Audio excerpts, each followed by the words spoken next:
Hi friends, welcome to வெற்றி madam channel. So இன்றைக்கி நம்ம பார்க்க போகிறது என்ன அப்படின்னா 10th ஸ்டாண்டர்ட் சோஷியல் சயின்ஸில் நேற்றோட கண்டினியூஷன். ஓகே, அதாவது 1.2 ரிவல்ரி ஆஃப் கிரேட் பவர்ஸ் தான் பார்க்க போகிறோம். ஸோ இதுக்கு முன்னாடி போட்ட வீடியோஸ்லாம் உங்களுக்கு பிடிச்சிருந்தது அப்படின்னா நீங்கள் மறக்காமல் வெற்றி மேடம் சேனலை சப்ஸ்கிரைப் பண்ணிக்கோங்க. அண்ட் பக்கத்தில் இருக்கிற பெல் ஐக்கான் ப்ரெஸ் பண்ணிங்க அப்படின்னா அடுத்து வரக்கூடிய வீடியோ நோட்டிஃபிகேஷன்ஸ் எல்லாமே உங்களுக்கு ரிசீவ் ஆகும். சரிங்களா? ஸோ இன்றைக்கி வீடியோக்குள்ளே போகலாம். ஸோ இப்போது ரிவல்ரி ஆஃப் கிரேட் பவர்ஸ் அப்படின்னும் போது, அதாவது ஆல்ரெடி பார்த்திங்கன்னா வல்லரசான நாடுகள், ஓகேங்களா, அந்த மாதிரி நாடுகள் அவங்களுக்குள்ளேயே பார்த்திங்கன்னா போட்டிகள் வர ஆரம்பித்தது. அதை பற்றி தான் நம்ம இதில் பார்க்க போகிறோம். ஸோ யூரோப் எடுத்துக்கிட்டோன்னா, இந்த 19th century European powers had colonized many other countries. By 1880 most of the Asian countries had been colonized. Actually only Africa was left. So 19th century அப்போ பார்த்திங்கன்னா European powers most of the, அதாவது colonies, other countries, European என்ன பண்ணாங்க, மற்ற நாடுகளில் பார்த்திங்கன்னா ஒரு நாடையும் colonise பண்ண ஆரம்பித்தாங்க. அப்படி பார்க்கும்போது 1880 பார்த்திங்கன்னா டோட்டலி ஏஷியன் கண்ட்ரிஸ் எல்லாமே காலனைஸ் பண்ணப்பட்டுச்சு. ஆனால் ஆஃப்ரிக்கா மட்டும்தான் அது லெஃப்ட் ஓவரில் இருந்தது. So the occupation, division and colonization of Africa took place from 1881 to 1914.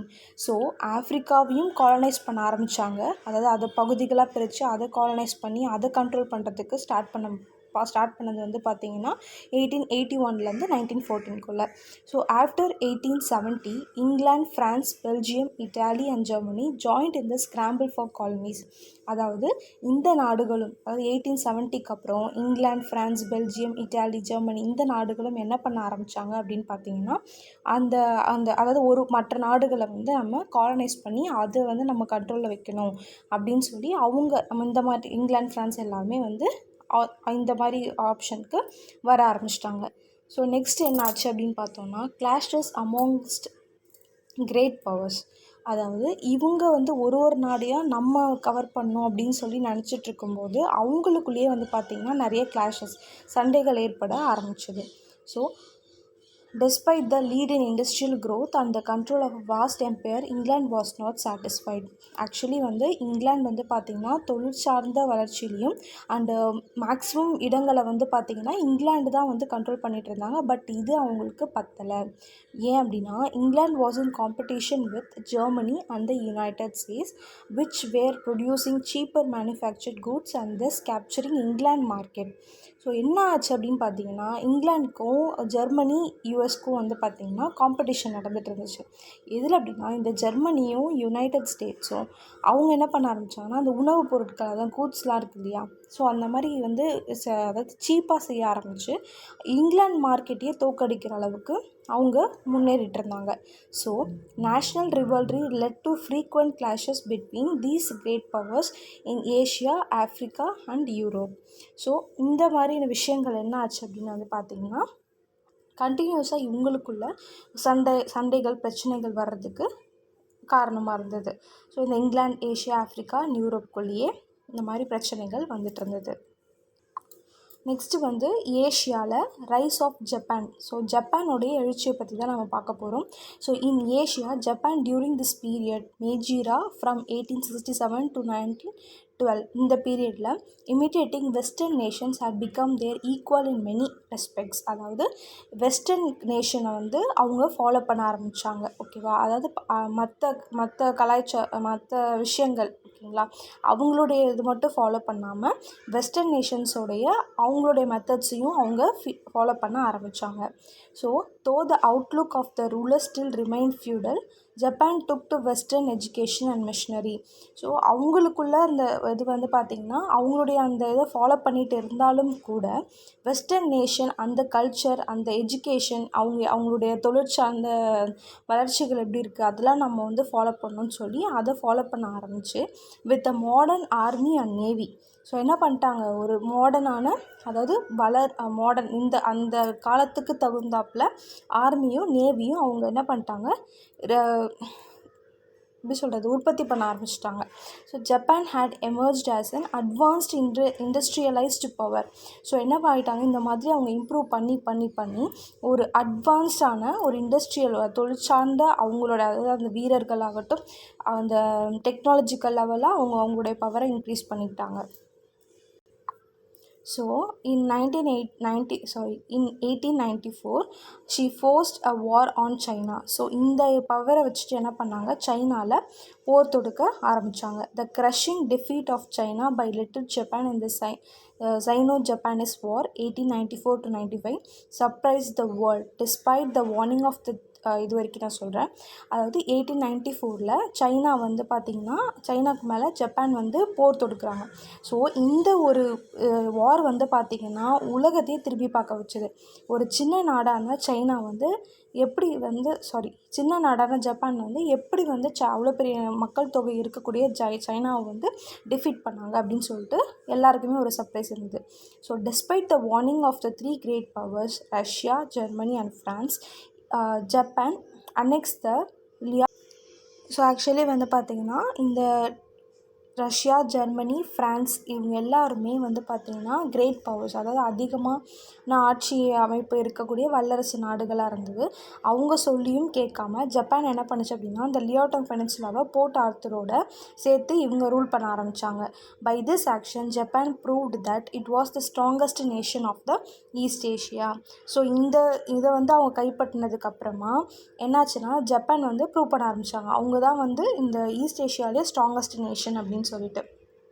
So Japan, however, in view of the pressure mounted by European powers, soon gave up its claim over Port Arthur. So Japan என்ன பண்ணிட்டாங்க அப்படின்னா, European powers கொடுத்த வந்து ப்ரெஷர்னால் board ஆர்த்தூரை வந்து அவங்க கொடுக்க வேண்டிய நிலைமை வந்துருச்சு. அப்போது Russia took advantage of this and sent a large army to Manchuria.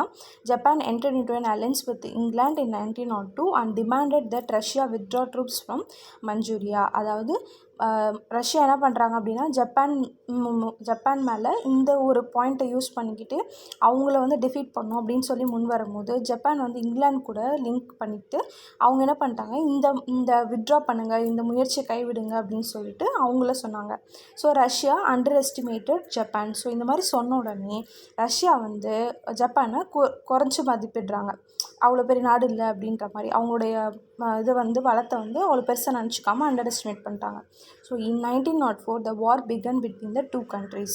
So 1904 2 கண்ட்ரிஸ்க்கு நடுவில் வார் வந்து ஸ்டார்ட் ஆச்சு. In this Russo Japanese war Japan defeated Russia and got back Port Arthur. So என்ன ஆயிடுச்சு அப்படின்னு பார்த்தீங்கன்னா, ரஷ்யாவுக்கும் ஜப்பானீஸ்க்கும் நடந்த அந்த வாரில் வந்து அவங்க ரஷ்யாவை தோக்கடிச்சிட்டு போர்ட் ஆர்த்தரை வாங்கிட்டாங்க. So after this war Japan enter the circle of the great powers.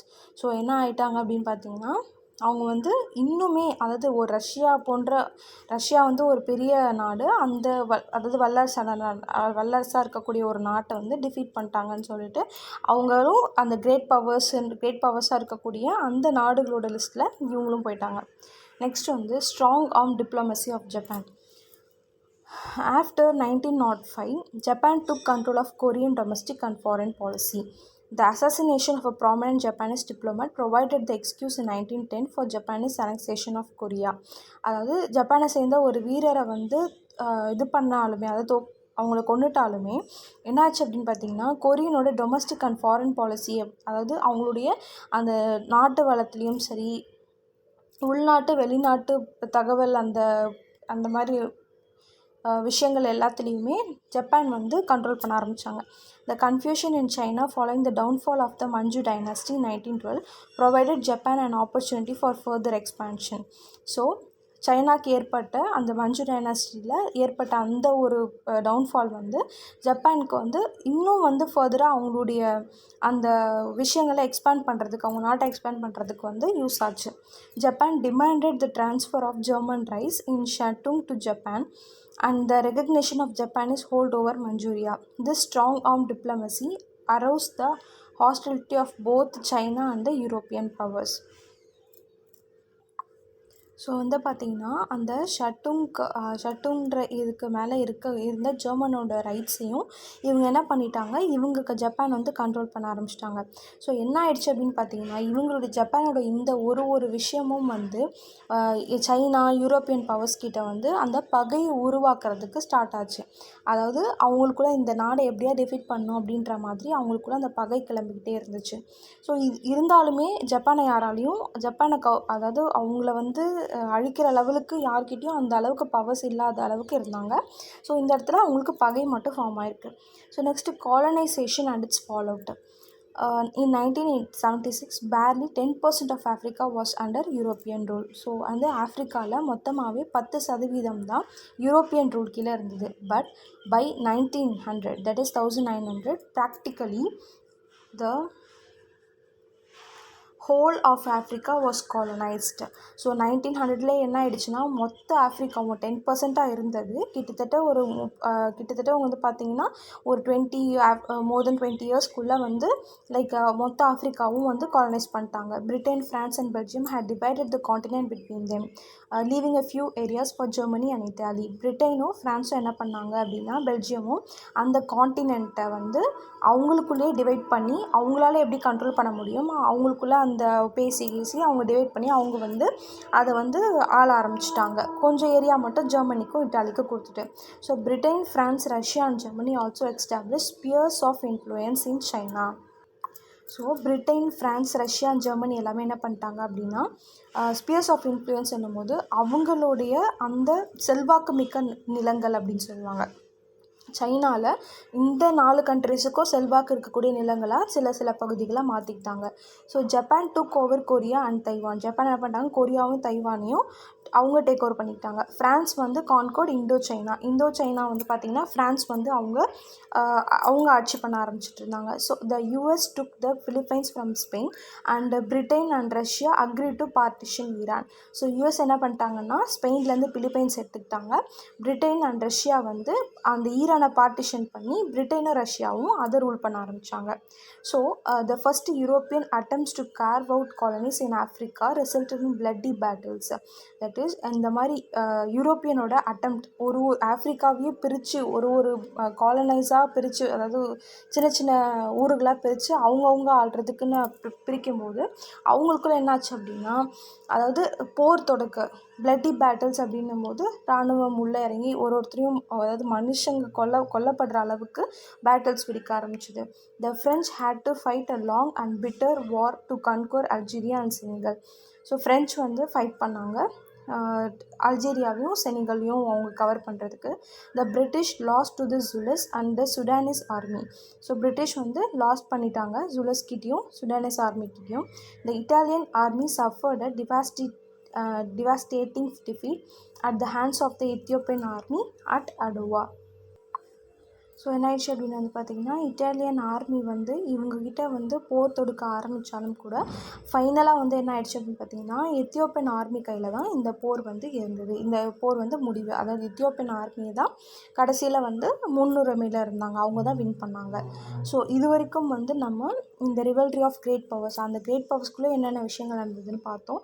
So இதுக்கப்புறம் அந்த causes, course and results of world war என்ன நடந்தது அப்படின்னு சொல்லிட்டு நம்ம பார்க்கலாம். ஸோ இந்த வீடியோவில் உங்களுக்கு டவுட் இருந்தால் அப்படின்னா எனக்கு வந்து நீங்கள் கமெண்ட் பண்ணுங்கள், நான் அதை மோஸ்ட்லி கிளியர் பண்ணிவிட்டேன். ஆஸ் சூன் அஸ் பாசிபிள் அடுத்தடுத்து நான் வீடியோ போட்டுகிட்டே இருக்கேன். ஓகேங்களா?